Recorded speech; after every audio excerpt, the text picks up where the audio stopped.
बिस्मिल्लाहिर्रहमानिर्रहीम। अस्सलाम वालेकुम व्यूअर्स, वेलकम करता हूं मैं आपको अपने चैनल आज़ाद ग्रीन लाइफ पर।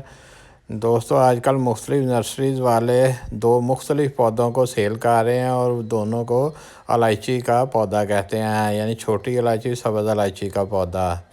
इन दोनों पौधों में से सही इलायची का पौधा कौन सा है, और स्टोर से ख़रीदी गई इलायची में से जो हम सीड निकालते हैं वो क्यों नहीं उग सकते। सब्ज़ इलायची के पौधे को हम घर में कैसे ग्रो कर सकते हैं, ये सब जानेंगे आज की इस वीडियो में। मज़ीद आगे बढ़ने से पहले जो मेरे चैनल पर नए हैं वो इसको लाइक और सब्सक्राइब कर लें और साथ ही बेल आइकॉन को भी प्रेस कर लें ताकि उनको मेरी वीडियो का नोटिफिकेशन सबसे पहले पहुंच सके। दोस्तों, सब्ज़ इलायची को मसालों की मलका कहा जाता है और ये काफ़ी एक्सपेंसिव भी है। सब्ज़ इलायची को ज़्यादातर इसकी खुशबू के लिए इस्तेमाल किया जाता है। ये स्वीट डिशेस के साथ साथ आजकल साल्टी जो डिशेस बनाई जाती हैं जैसे कौरमा वगैरह, तो उनमें भी इनका इस्तेमाल किया जाता है। तिब्बी लिहाज से भी छोटी इलायची के बहुत सारे फ़ायदे हैं।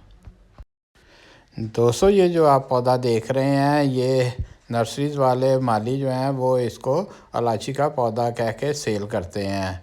हालांकि ये इलायची का पौधा बिल्कुल नहीं है, ये एक पहाड़ी पौधा है। ये ज़्यादातर पहाड़ी इलाकों में ग्रो करता है। इस पौधे को मर्टल या मर्टस इन दोनों नामों से पुकारा जाता है। इस पौधे की एक अपनी अफादियत है, लेकिन ये इलायची का पौधा नहीं है। इसके ऊपर सफ़ेद कलर के फूल खिलते हैं जो बड़े ही खूबसूरत दिखाई देते हैं। इनकी पत्तियों को अगर थोड़ा सा मसला जाए तो उसमें बिल्कुल इलायची वाली खुशबू आती है, जिसकी वजह से नर्सरीज़ वाले इसको इलायची का पौधा कह के सेल कर देते हैं। ये पौधा मेरे रिलेटिव्स के घर में है। वो तकरीबन 1 से 1.5 साल पहले इसको नर्सरी से परचेज़ करके लाए थे। उस वक़्त इसका साइज़ भी छोटा था, अब ये काफ़ी बड़ा हो गया है। नर्सरी वालों ने इनको ये पौधा इलायची का पौधा कहकर ही सेल किया हुआ है, क्योंकि आमतौर पर लोगों ने इलायची का पौधा नहीं देखा होता है, इसलिए वो माली हजरात इसको इलायची का पौधा कहकर ही सेल कर देते हैं। चूँकि इनके पत्तों को तो हल्का सा मसला जाए तो इलायची की ही खुशबू आती है, जिसकी वजह से लोग नर्सरी वालों के ट्रैप में आ जाते हैं और इस पौधे को इलायची का पौधा समझकर ख़रीद लेते हैं। फूल खिलने के बाद इनके ऊपर बेरीज आती हैं जो पहले ग्रीन कलर की होती हैं और आस्ता आस्ता ये ब्लू कलर में तब्दील हो जाती हैं। वैसे ये एक हर्बल प्लांट है। तिब्बी लिहाज से इसके भी बहुत सारे फ़ायदे हैं और इसको इस्तेमाल किया जाता है।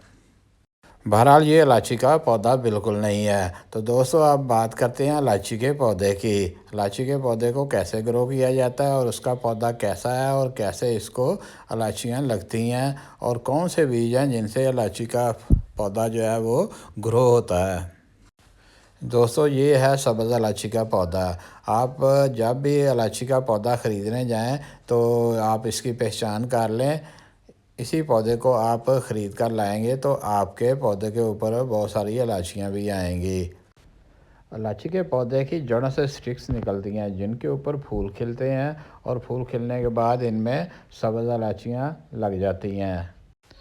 इलायचियों का सीड मैच्योर होने से पहले पहले इन इलायचियों को उतार लिया जाता है और ये मार्केट में आ जाती हैं। चूँकि बाज़ार से जो हमें इलायचियाँ मिलती हैं उनका सीड मैच्योर नहीं होता है, इसलिए वो ग्रो नहीं कर सकता। तो इनका सीड जो है वो बनाने के लिए जब ये छोटी इलायची को उतारे होते हैं तो उसमें से कुछ इलायचियाँ जो हैं वो पौधे पर ही रहने दी जाती हैं, जो बाद में मैच्योर हो जाती हैं तो उनका सीड जो है वो ग्रो हो सकता है। दोस्तों, बीज निकालने के बाद आपने इसको भिगो देना है ताकि इसका शेल जो है वो नरम हो जाए और ये ग्रो आसानी से हो सके। और इसके लिए आपने कम से कम 12 इंच का गमला लेना है और उसमें ड्रेनेज होल आपने बना लेने हैं। और ये कुछ पत्थर है, ये आपने इन होल्स के ऊपर रख देने हैं। और इसके लिए दोस्तों, जो आपने सॉइल तैयार करनी है उसमें 20% आम जो गार्डन सॉइल है वो लेंगे और इसमें 20% ही हम कंपोज या वर्मी कंपोज लेंगे। गोबर की खाद का भी इस्तेमाल किया जा सकता है और 60% जो है वो कैनाल सैंड लेनी है, यानी रेत। इन तीनों को अच्छी तरह मिक्स करने के बाद हम इसमें सीड जो है वो लगा देंगे। अगर आप सीड को पानी में भिगोकर ओवरनाइट रखते हैं और बाद में इसको लगाएं तो इसकी जर्मिनेशन बहुत जल्दी से होगी। इस सीड को हम मिट्टी के ऊपर पूरे गमले में बिखेर देंगे और उंगली के साथ ही इनको आस्ता आस्ता सा मिट्टी में दबा देंगे और गमले में अच्छी तरह पानी लगा देना है ताकि सारी मिट्टी में नमी आ जाए। इलायची के बीज को मौसम बहार में लगाया जाता है या बरसात के मौसम में, तो इन दो मौसमों में आप इलायची के बीज को ग्रो कर सकते हैं। अब मौसम बहार का आगाज़ हो चुका है तो आप इलायची के बीज को ग्रो कर सकते हैं। तो ये कुछ ही अरसे के बाद आपके गमले में भी इसी तरह के पौधे आ जाएंगे। इलायची का पौधा भी जिंजर फैमिली से ताल्लुक़ रखता है। उसी तरह इसकी बहुत सारी शाखें जो हैं वो रूट से निकलती हैं और पौधा जो है वो बड़ा घना हो जाता है और इसकी रूट से ही शाखें निकलती हैं जिनके ऊपर फूल खिलते हैं और बहुत सारी इलायचियाँ लगती हैं। उम्मीद है दोस्तों आज की वीडियो आपको पसंद आएगी। इसको लाइक और सब्सक्राइब कर लें और साथ ही बेल आइकॉन को भी प्रेस कर दें ताकि मेरी आने वाली वीडियो का नोटिफिकेशन आपको फौरी तौर पे मिल सके। मिलेंगे नेक्स्ट वीडियो में। ओके, अल्लाह हाफिज़।